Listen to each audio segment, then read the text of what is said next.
All right, new unit, chapter 6, trig identities. Okay, so let's head on up to lesson 1.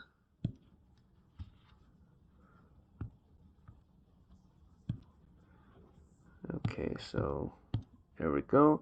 We'll start off our lesson on reciprocal, quotient, and Pythagorean identities. So in the previous unit, the three primary trig ratios were defined for an angle theta in standard position, where the terminal arm passed through a point, say pxy, on the circumference with radius r. So we had these three basic trig ratios, sine, cosine, and tangent. For the tangent where x does not equal 0, and where this is Pythagorean, right? That's the Pythagorean identity, x squared plus y squared equals r squared. Also, the equation of a circle, which makes sense because we are deriving these identities from the equation of a circle. So equation of circle. Trig identities. An identity is an equation containing one or more variables that is true for all values, not just some values, but for all values for which both sides of the equation are defined. So left side equals right side. In order to prove that an identity is true, we must use algebraic operations, not arithmetic. So algebraic operations to show that the left side is always equal to the right side. So this is our goal in these identities. All right, so let me introduce you to three groups of identities. The following fundamental trigonometric identities are developed from the trig ratios above. So we know these from our previous unit. Okay, these are the reciprocal identities. The equivalent forms, if we do the reciprocal the other way, so cosecant, secant, cotangent, sine, cosine, tangent, and these are the reciprocal identities. So you can see that they are reciprocals of each other. So cotangent goes with tangent, secant goes with cosine, and cosecant goes with sine. The quotient identity, so when you divide two quantities or two ratios, you get the resulting ratio. So we have the tangent ratio and the cotangent ratio. Okay, there's the two quotient identities. And then I have a set of identities called the Pythagorean identities. These are on the formula sheet. Okay, formula sheet. So these are ones that you don't have to memorize, but you do these enough, you will know these by heart. So the three Pythagorean identities are cosine squared of theta plus sine squared of theta equals 1, cotangent squared of theta plus 1 equals cosecant squared of theta, and 1 plus tangent squared of theta equals secant squared of theta. Okay, use these identities and their equivalent forms when you're proving more complex identities, and we'll get into that little later. Probably not so much in this lesson. We have another lesson that goes through proving identities. Okay, here are the equivalent forms. By just doing some algebraic operations, whether we're adding or subtracting from both sides of the equation, we can rearrange these identities into useful equivalent forms that will help us prove more complex identities. Okay, where do they come from? This is just a brief primer on where all of these come from. I'll have a separate video that goes through how these are derived using these basic steps. So, but that'll be a separate video. Okay. Hey everyone. Like I said on the previous page or in the first lesson, I have my Pythagorean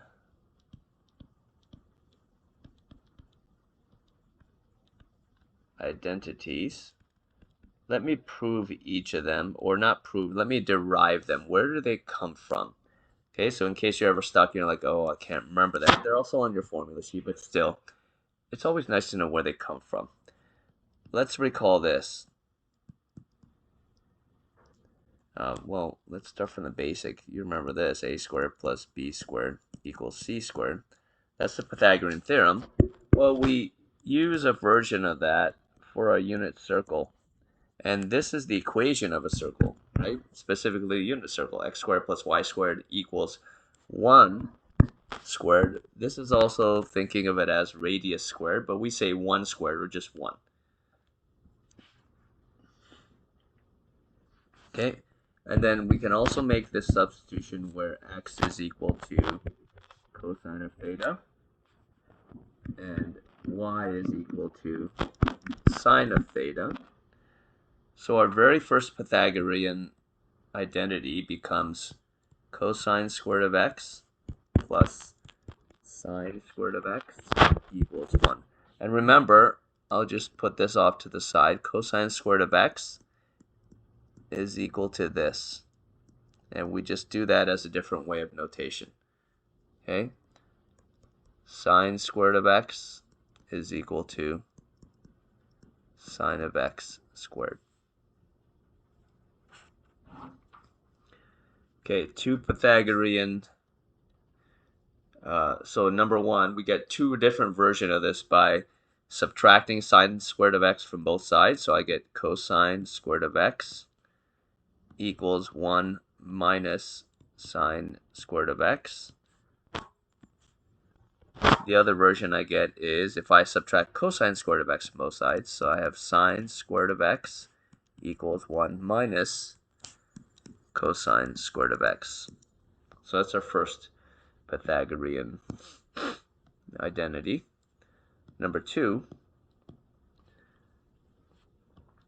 if I take cosine squared of x plus sine squared of x equals 1, let me divide both sides by cosine squared of x.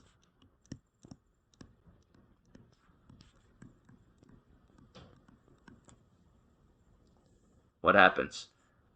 This is 1 plus, well, sine over cosine is tangent of x. Well, when I square it, that's tangent squared of x.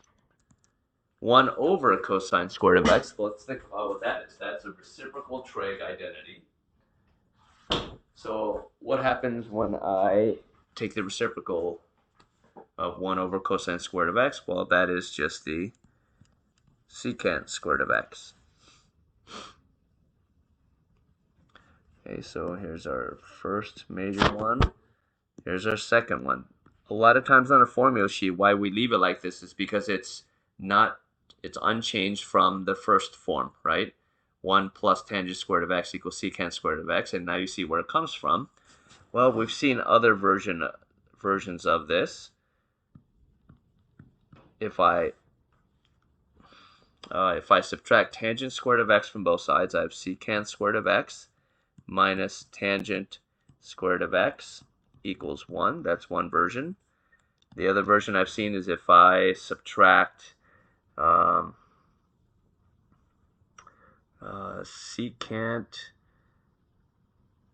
what am I doing here? I subtract,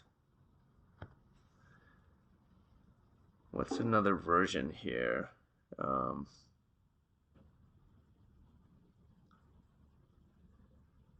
Well, you can rearrange it where I have the 1 on one side. The other way you can think about it is if I subtract 1 from both sides, so tangent squared of x equals secant squared of x minus 1. So that's another version. Okay, and then you can think of a third version where we isolate, we have the three versions, right? Okay, number 3. If I start with my first Pythagorean identity, cosine squared of x plus sine squared of x equals 1, let me divide everything by sine squared of x. And where does that get us? That's going to get us our other Pythagorean identity, our third one. This is cotangent squared of x. This is 1, and that is cosecant squared of x. That's our third one. Versions of this, right? I'm going to,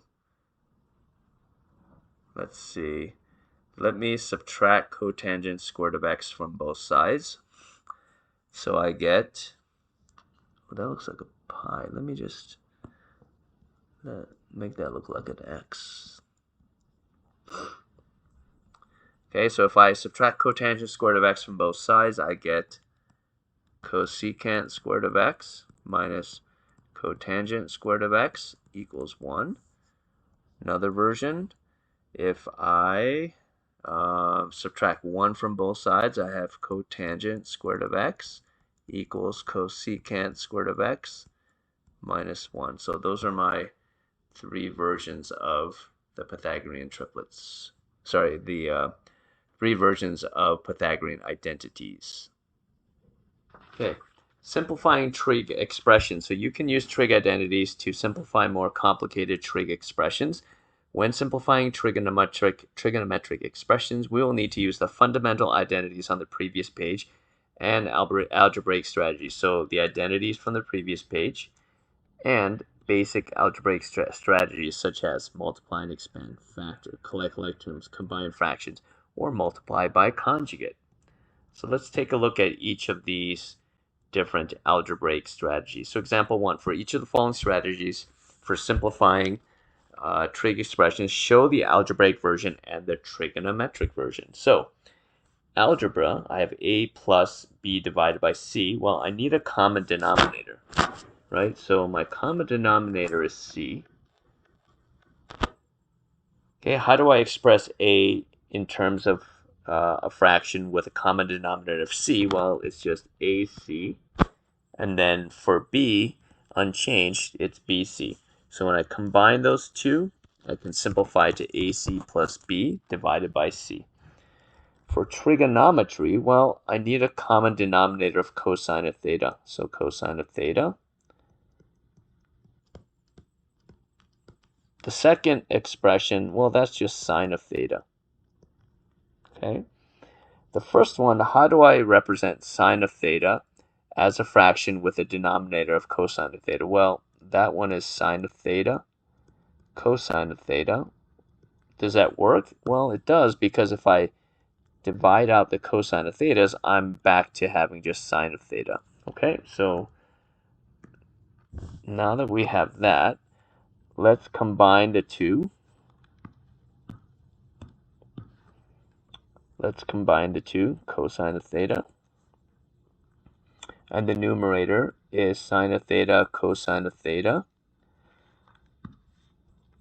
Sine of theta times cosine of theta plus sine of theta.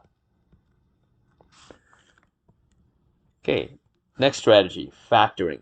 So when I have an algebraic expression, a squared plus 2a minus 3, by inspection, what multiplies to negative 3 adds the positive 2? Well, that's positive 3 and minus 1. So I can do the same thing for an algebraic expression that has trigonometry involved. So what multiplies, okay, to sine, so what multiplies to minus 2 and adds to minus sine of theta? Well, if I think of this way, so I can think of sine of theta, sine of theta. I know that multiplies to sine squared of theta. Well, how do I get minus 2? I go minus 2. I go plus 1. Well, did I choose correctly? Because I have minus 2 sine of theta plus 1 sine of theta, I get minus sine of theta. So I know that works. If you have a hard time seeing this, you can say let a equals sine of theta. Just a quick thing here off to the side. Remember sine of theta? Another way to write it is sine of theta squared. This is just a different way to write it this way. Okay, so these two are equivalent forms. So if I let a equal sine of theta, I have a squared minus a minus 2. Well, that can be factored as a minus 2, a plus 1. And if I unsubstitute, I have sine of theta minus 2, sine of theta plus 1. Okay, what about common factoring? So this was trinomial factoring, right? So what about GCF factoring? Well, I'm going to factor out a c. I have a squared minus b squared. And then continue factoring. That's a difference of squares. So it's c times a plus b times a minus b. Well, I can do the same thing when I have trigonometry and I need to factor. So I can see that there's a secant of theta that is common to both. So I will GCF factor out a secant of theta. So greatest common factor is secant of theta. What's left over? That's secant squared of theta minus tangent squared of theta. And then I can further factor what's inside the bracket as secant of theta plus tangent of theta. This is difference of squares. Secant of theta minus tangent of theta. Next one. Another example of factoring. Factoring by grouping or factoring in pairs. I can factor these two and then these two. And then I can GCF factor. So here's an example. When I group the first two terms, I have a greatest common factor of 2x squared. And then what's left is x minus 4. And then the second two, I can factor out a greatest common factor of 3. And what's left is x minus 4. And then I have two binomial common factors, so I will factor out x minus 4. And I'm left with 2x squared minus 3. I can do the same thing with trigonometry. So the first two terms, I have a greatest common factor of tangent squared of theta. And what's left in the brackets, that's tangent of theta minus 2. Oops, yep, tangent of theta minus 2. And then minus 3, that's tangent of theta minus 2. Okay, I have common binomial factors, tangent of theta minus 2 and tangent squared of theta minus 3. Okay, another strategy you can use is multiplying by the conjugate. So remember, a conjugate is if I have a minus b, the conjugate is a plus b. If I have x plus 2, the conjugate is x minus 2. So the binomials look the same, except we switch the signs. So this one, first one, square root of 2 divided by square root of 5 plus square root of 2, this is the classic, hey, rationalize the denominator. Well, we do that by multiplying by the conjugate. So square root of 5 minus 2 divided by square root of 5 minus 2. Remember, multiplying by this conjugate, we're not changing the value. We're multiplying by a version of 1. So this is a version of 1, which doesn't change the value. But we do this because it's useful in that it lets us rationalize. So that is square root of 2 times square root of 5 minus square root of 2 divided by square root of 5 plus square root of 2 times square root of 5 minus square root of 2. The numerator, that's square root of 10 minus square root of 4 divided by the denominator. Let me do this in one step. Square root of 5 times square root of 5 is square root of 25, and that's 5. Since this is a conjugate, I know there's not going to be a middle term as a trinomial, right? So that's square root of 5 minus square root of 5 times negative square root of 2 plus square root of 5 times square root of 5. That's going to cancel out to 0, so I just need to do the last two terms. Square root of 2 times negative square root of 2, that's square root of 4. That's minus square root of 4 or minus 2. In the numerator, I have square root of 10 minus 2 divided by 3. I can do the same thing with trigonometry. Let's multiply by the conjugate. So 1 plus cosine of theta divided by 1 minus cosine, divided by 1 plus cosine of theta. Remember, I'm multiplying by a version of 1.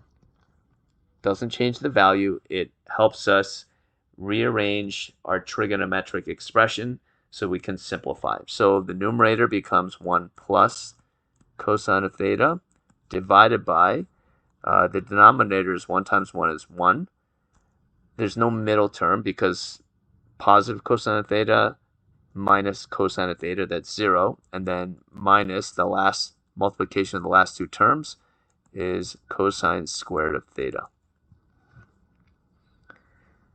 Okay, I'm going to use identity here. So this part,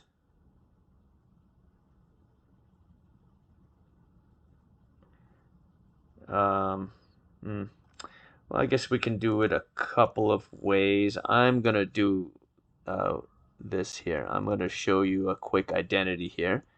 I know this Pythagorean identity, cosine squared of theta plus sine squared of theta equals 1. I'm going to subtract cosine squared of theta from both sides. So I have sine squared of theta equals 1 minus cosine squared of theta. Okay, and then I'll make a substitution. 1 plus cosine of theta divided by, so substituting sine squared of theta. Okay. Next page, let's try another example. Use the fundamental identities to express each of the following as a single trigonometric ratio or as a single value. So what will be helpful here when you're learning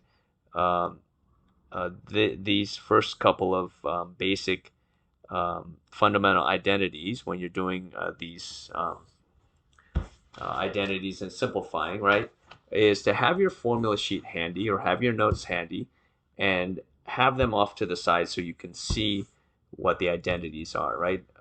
Once you get good at this and you practice, you might know them right away, but let's take a look here. So I have tangent of x times cotangent of x plus sine of x times cosecant of x. So this one I know tangent of x. I know cotangent of x is a reciprocal identity with 1 over tangent of x. And then sine of x, I know cosecant of x, the reciprocal identity is 1 over sine of x. Okay, tangent of x divided by tangent of x is 1, so I have 1 plus sine of x divided by sine of x is 1, 1 plus 1, and I have 2. Okay, so identities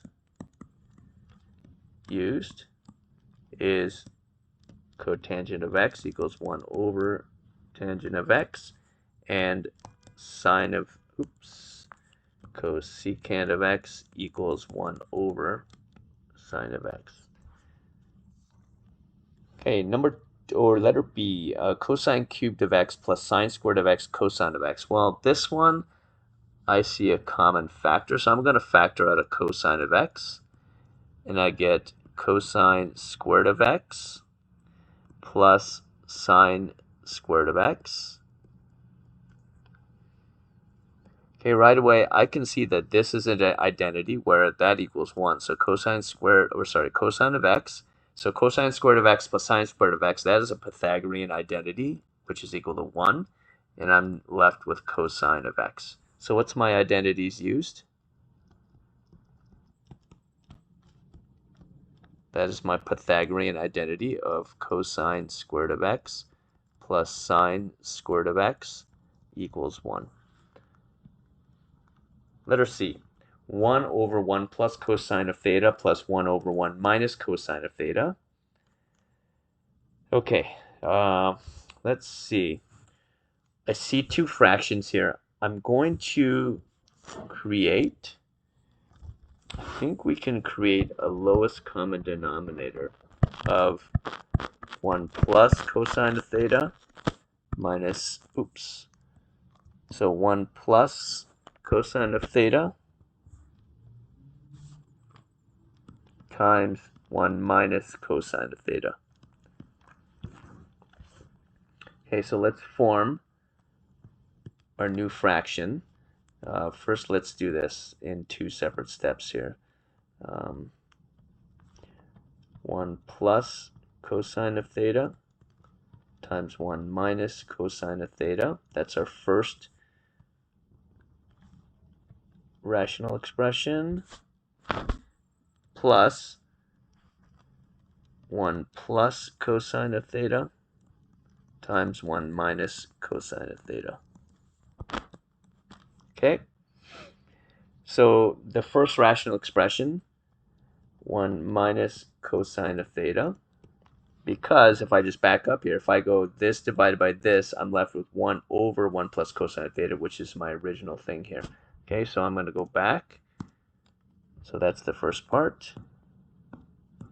And then the second part should be 1 plus cosine of theta, because same reason, if I 1 plus divide 1 plus cosine of theta with 1 plus cosine of theta, I'm left with 1 over 1 minus cosine of theta, which is what I started with. Okay, so now let's combine the two. I have a common denominator of 1 plus cosine of theta times 1 minus cosine of theta. And I can combine it like this, the two numerators. So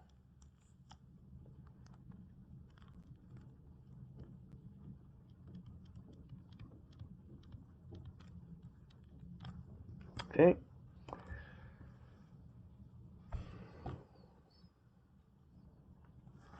Okay.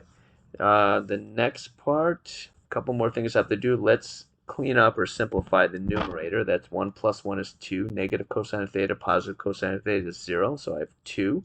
And then the bottom part, let me multiply it out. See what we get. I have 1 times 1 is 1.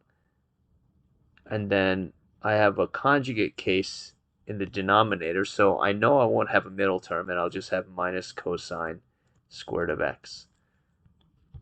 Okay, let's simplify this though. I think we can simplify this. Let me just move this over.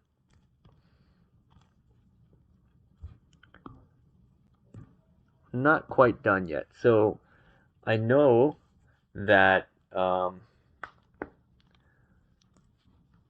minus cosine squared of x, that's sine squared of x. That's one of our Pythagorean identities, just rearranged in terms of sine squared of x. So that's 2 over sine squared of x. Well, what are my identities used?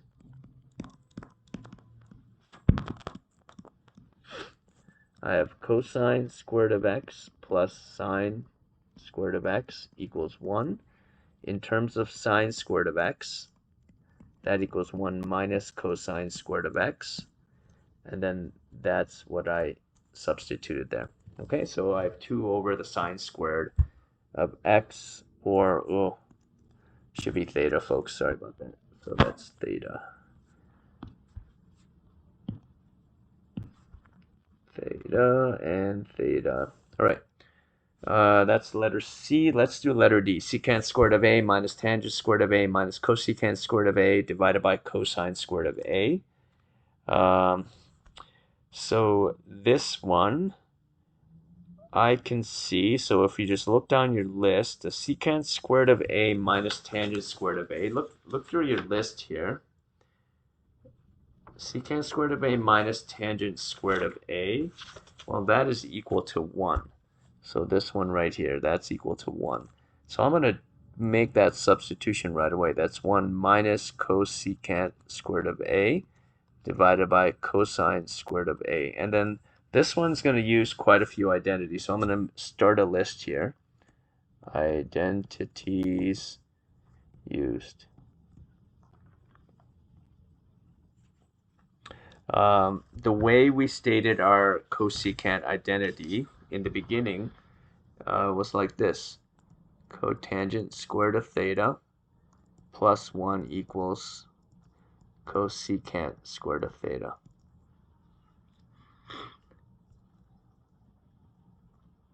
Oops, no, wrong one, sorry.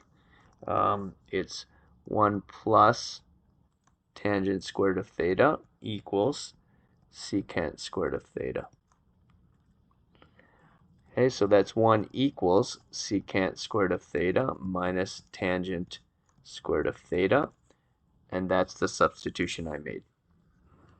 Okay, so I have 1 minus cosecant squared of theta over cosine squared of theta.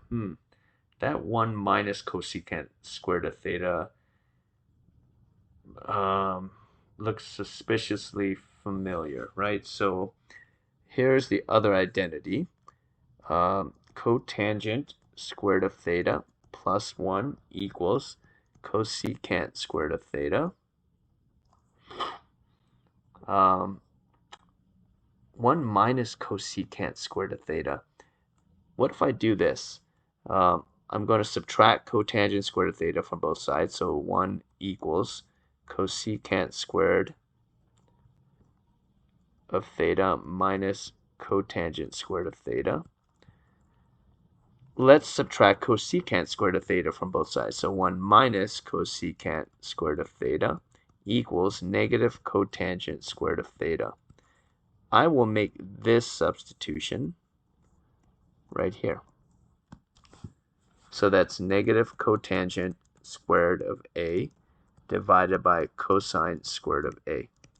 All right, so this one's, so far the identity count is 2.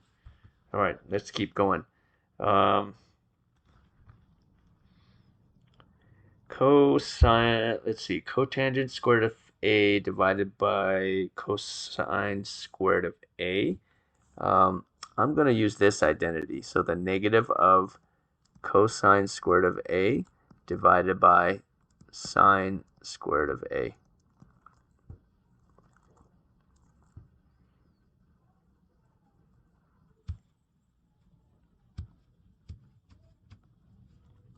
Okay, if I'm showing that in steps here, here's another identity I used.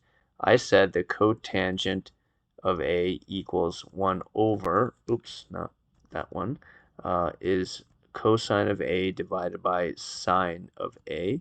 Well, if I expand this out,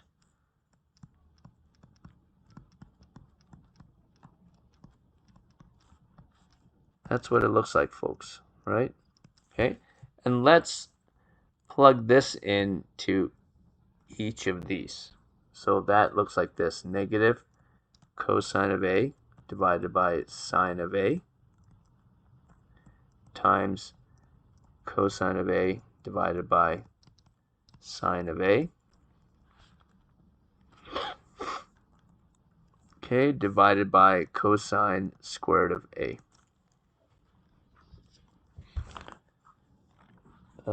So the numerator, let me multiply that out. That's negative. That's cosine squared of A divided by sine squared of A divided by cosine squared of A. Let me just bring this over here. This one, negative cosine squared of A divided by sine squared of A. Let me just be super tight with this math here. That minus sign is just out in front there. Divided by cosine squared of A is the same as times 1 over cosine squared of A. Okay, cosine squared of A divided by cosine squared of A is 1, so that's minus 1 over sine squared of A. And then another identity I've used is, let's not leave it in terms of a reciprocal. Let's think about equivalence. So I know that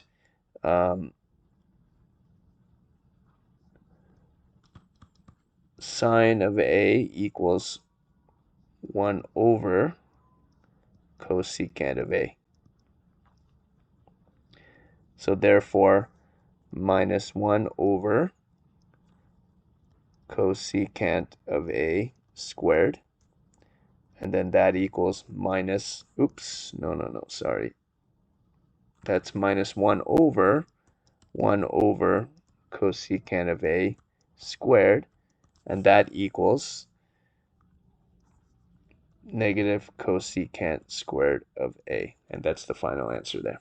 All right, that was a big one. So how many identities did I use? 1, 2, well, technically this is another one, 3, and then 4. So I used quite a few identities there. All right. Okay, so let me just put a box around the final answer here. Let me go back.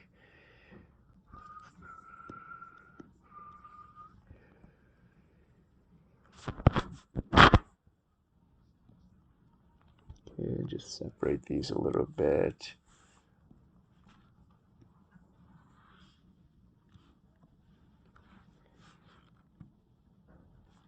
Okay, tangent of theta minus 1 divided by 1 minus cotangent of theta. Well, this is a case where I will think about conjugates. 1 plus cotangent of theta divided by 1 plus cotangent of theta. I want to change that denominator. Maybe it will help me find a identity that I can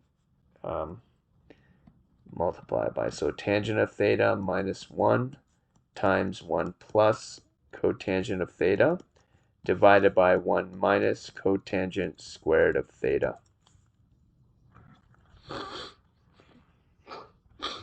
Okay.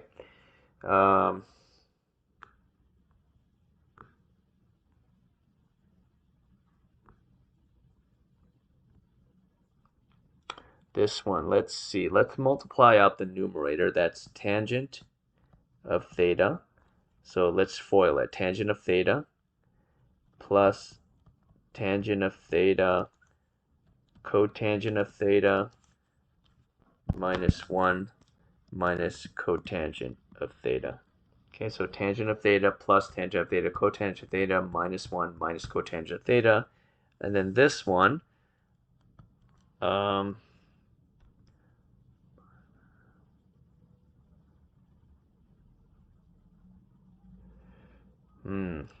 the numerator, let me see. 1 minus cotangent squared of theta. Well, the identity is 1 plus cotangent theta, so that doesn't quite work. So I'm going to do this. I'm going to factor it. So let's do 1 minus cotangent theta, 1 plus cotangent of theta. Okay, let's factor it, see where it gets us, okay? Let's keep going. Sometimes these are not so obvious on what happens here. So let's do this. Okay, so this one, tangent of theta plus, instead of tangent theta, I'm going to use the reciprocal identity, 1 over cotangent of theta. So that's one of our reciprocal identities. Tangent of theta is 1 over cotangent of theta times cotangent of theta minus 1 minus cotangent of theta divided by 1 minus cotangent of theta times 1 plus cotangent of theta. Okay. The numerator, let's simplify that a little bit. I have tangent of theta. This goes to 1, so plus 1 minus cotangent of theta divided by 1 minus cotangent of theta times 1 plus cotangent of theta. Okay, good so far.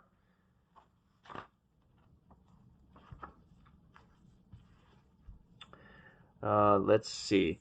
The numerator is tangent of theta plus, 1 minus 1 is 0, so it's tangent of theta minus cotangent of theta divided by, let's see, 1 minus cotangent of theta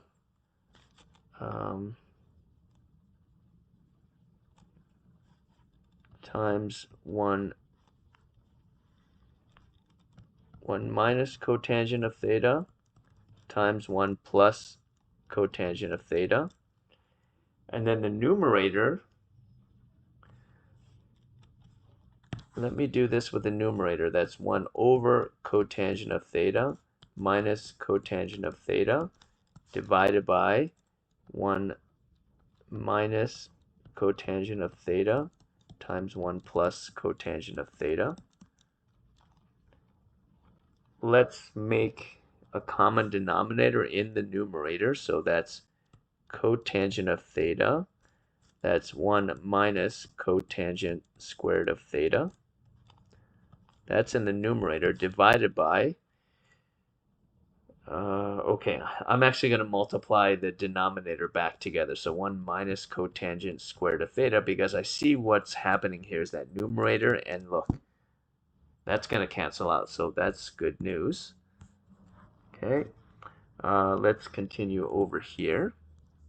Actually, let me keep going down. I'm going to leave some room for this problem here. Okay, so 1 minus cotangent squared of theta over cotangent of theta divided by 1 minus cotangent theta is times 1 over 1 minus cotangent squared of theta. So that divides out to 1, so I'm left with 1 over cotangent of theta.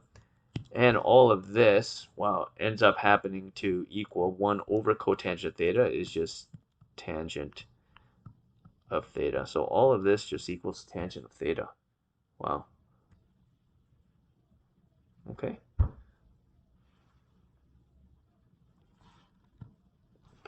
What are my identities used?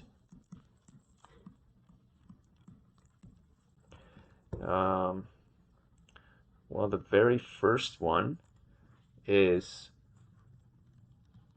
tangent of theta equals 1 over cotangent of theta. So my reciprocal identity, that's the first one I used. What's my second one? I used that same one again, this one. And is that actually it? So the conjugate, multiplying by the conjugate in the numerator and denominator, that really fixed it up nicely. So really, I just used one, and then I used the same reciprocal identity again. So just one identity for this giant problem. Okay. This one, question mark. Can cotangent squared of a divided by cosine squared of a be reduced to cotangent of a divided by cosine of a? Let's prove it using identities.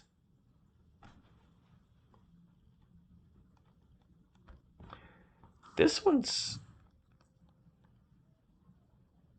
a little weird, right?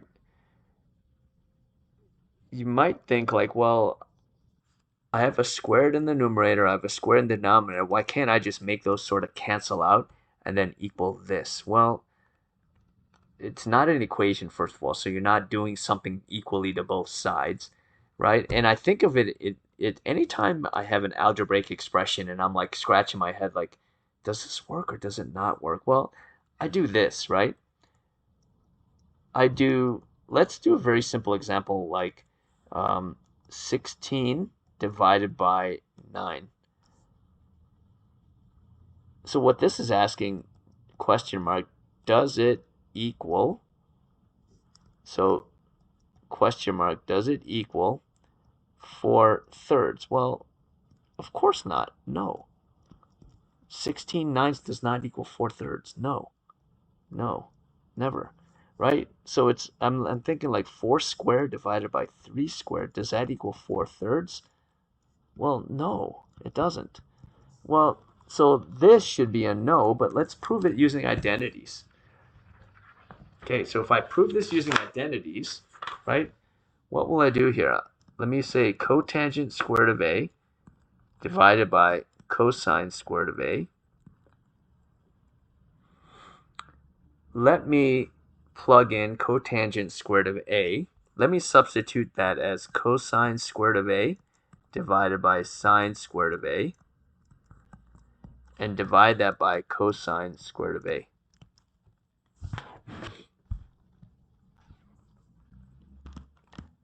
Cosine squared of a divided by sine squared of a divided by cosine squared of a is the same thing as times 1 over cosine squared of a. Cosine squared of a divided by cosine squared of a is 1. That's 1 over sine squared of a. And that, we know, equals cosecant squared of a. So in the end, cotangent squared of a divided by cosine squared of a equals cosecant squared of a. But cotangent squared of a divided by cosine squared of a does not equal cotangent of a divided by cosine of a. Okay, this is a no. This is a yes. Okay, verification of trig identities. Trig identities can be verified in two ways: numerically by substituting specific values for the variable, and graphically using technology. So when verifying When verifying an identity numerically, we must treat the left side and the right side separately and work until both sides represent the same value. This method of verifying does not prove that an identity is true for all values of the variable, only for the given variable. An algebraic proof is the only method to show that an identity is true for all values for which the variable is defined. An identity can also be verified graphically by sketching the functions that correspond to each side of the identity. The graphs coincide, so the identity is verified over the domain that is shown. So two methods. For this particular example, I'm going to verify it numerically because we have a separate lesson, I think 2 lessons later, that has you prove trig identities algebraically. Okay, so this one's a numerical proof. Just be careful that when I'm showing, this is a numerical proof. Just substitute. Okay, so I have the left side, cosine squared of theta, and then the right side, all of this, which is sine squared of theta plus 2 cosine squared of theta minus 1. On the left side, I have cosine of 300 degrees squared. Cosine of 300, that is in quadrant 4. That's a positive value. And that's 1/2 squared. So that's 1/4. Sine squared of theta, sine of 300 degrees squared plus 2 times cosine of 300 degrees squared minus 1. Well, sine of 300 squared, that's quadrant 4, the y value, negative square root of 3 over 2 squared plus 2 times 1/2 squared minus 1. That is negative square root of 3 squared is positive 3. 2 squared is 4 plus 2 times 1/4 minus 1. 3/4 plus 2/4 minus 1. That's 5/4 minus 4/4, and that equals 1/4. So the left side equals,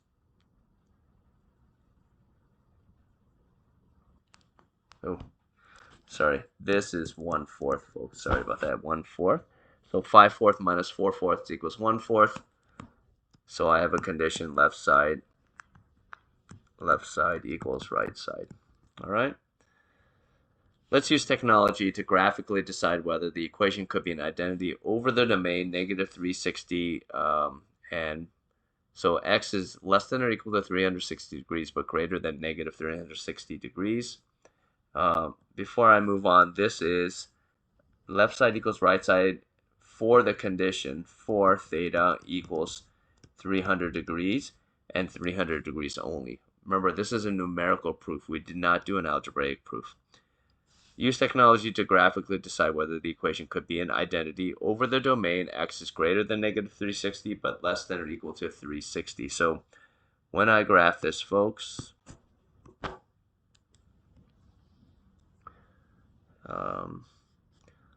give you my x window, negative 360. Remember degree mode, 360 and 30.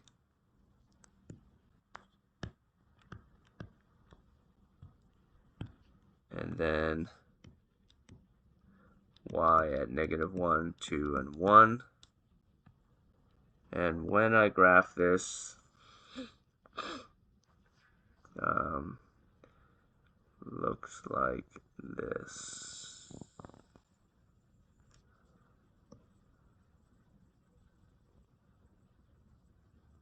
Trying to be as neat as that's y1 and y2. So y1 equals cosine squared of theta. y2 equals sine squared of theta plus 2 cosine squared of theta plus 1. Both graphs coincide. So the identity is verified only for the domain, right? Is verified over the domain of negative 360 degrees and positive 360 degrees.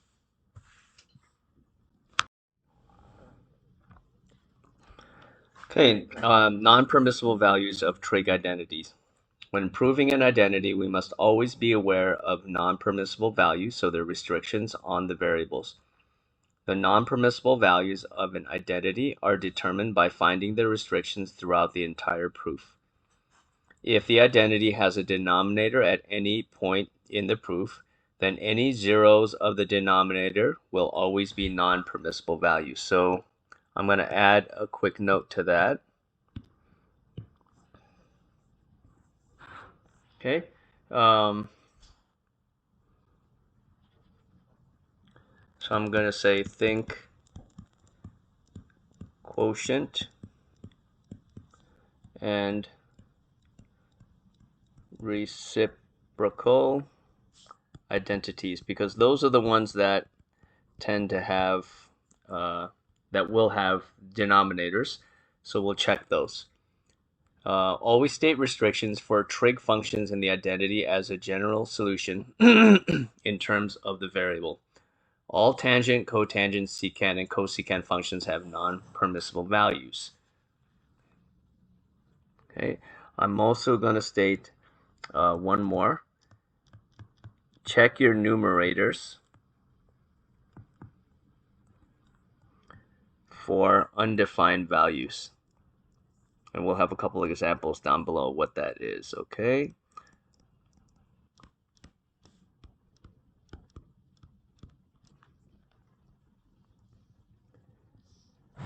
Example 4, state the non-permissible values in degrees and radians of the variable for each trig ratio. So I have tangent of x. I know that tangent of x can be represented as sine of x and cosine of x. I have cosine of x in the denominator, so the entire expression cosine of x cannot be 0. So what is that x value that makes cosine equal to 0? Well, that is x equals inverse cosine of 0. So if we solve this, what do we get? Where is cosine? What angle makes the cosine ratio 0? Well, that's at pi over 2, and every pi radians thereafter, right? So let's state it like this, pi over 2, but then in general, every pi radians, and then I put an n there because that will state my general solution, and n is an element of all integers. In terms of degrees, 90 degrees plus 180 degrees n is an element of all integers. The numerator does sine. Let's check our numerator. Sine of x, does that have any undefined values? Nope. Okay, so that's it. So when I state this, these are my non-permissible values right here, stated in radians and degrees. Okay, cotangent of x. I know I can represent that as cosine of x divided by sine of x. So I'm looking at the denominator cannot equal 0. So what value of x makes the sine ratio equal to 0? So I do this, x equals inverse sine of 0. Well,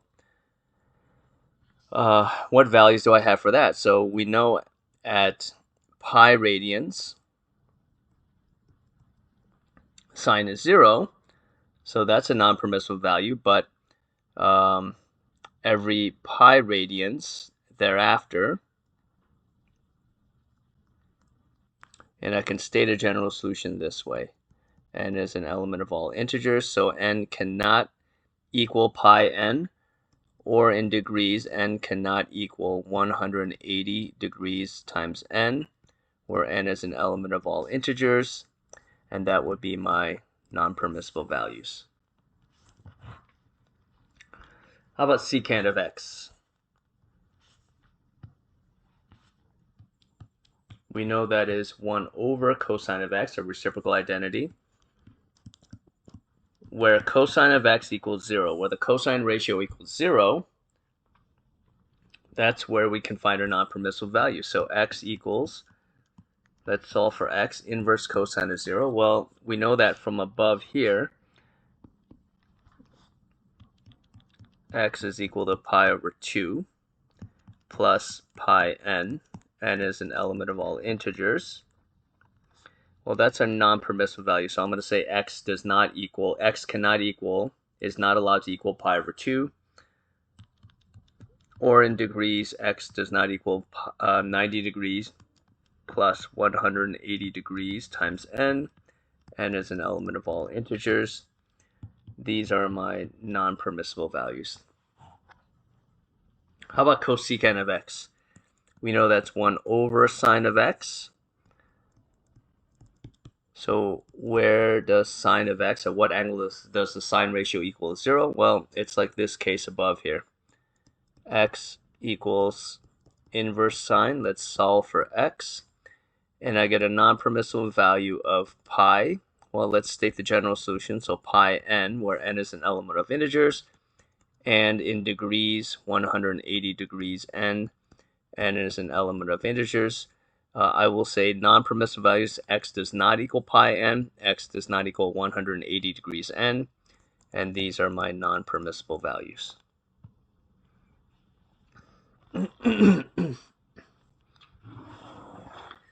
Number 5. Determine the non-permissible values of the expression tangent of x cosine of x divided by secant of x cotangent of x. Lots going on here, so let's break this down one by one. Okay,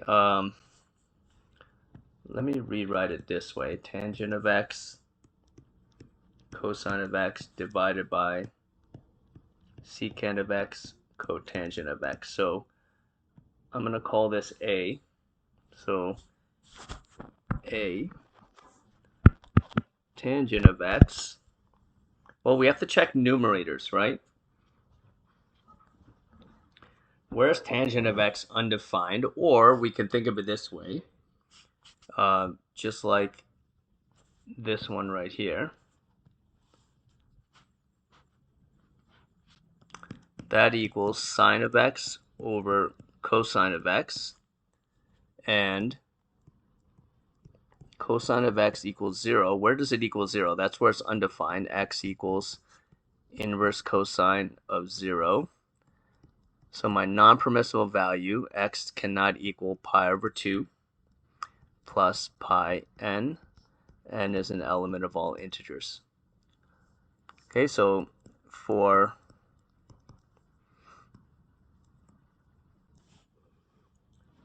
letter A, for tangent of x, there's my non-permissible value. Let's do letter B, cosine of x. Let's look at each one. Cosine of x,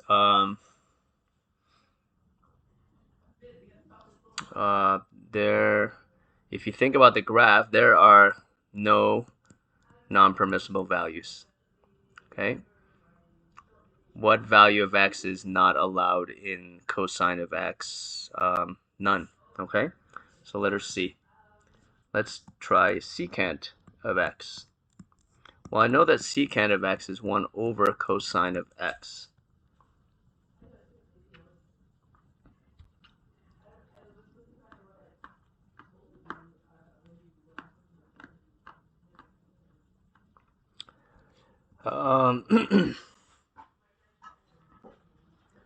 What makes secant of x undefined? Well, or what makes it equal to 0? Well, from cosine of x, well, this one, cosine of x equals 0. Well, it's this case here. So x does not equal pi over 2 plus pi n. N is an element of all integers. That's already covered there.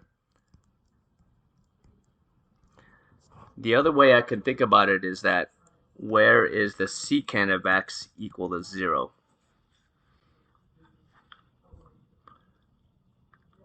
Okay, this one, x has no solution. If you think about it this way, 1 over cosine of x equals 0. This is impossible. I cannot have this happen, right? Because the numerator has to be 0 in order to have a result of 0 on the other side. Okay, so the only thing I can say for the secant of x is that I have this non-permissive value of x does not equal pi over 2, which is what we covered in part A anyway. Okay, so that's letter C. Letter D, cotangent of x. Well, I'm going to rewrite that as cosine of x divided by sine of x. And where sine of x equals 0, I'm going to have a non-permissible value. So this looks a lot like this one up here. Cotangent, this case right here. Okay. So x does not equal, we know this, were pi n.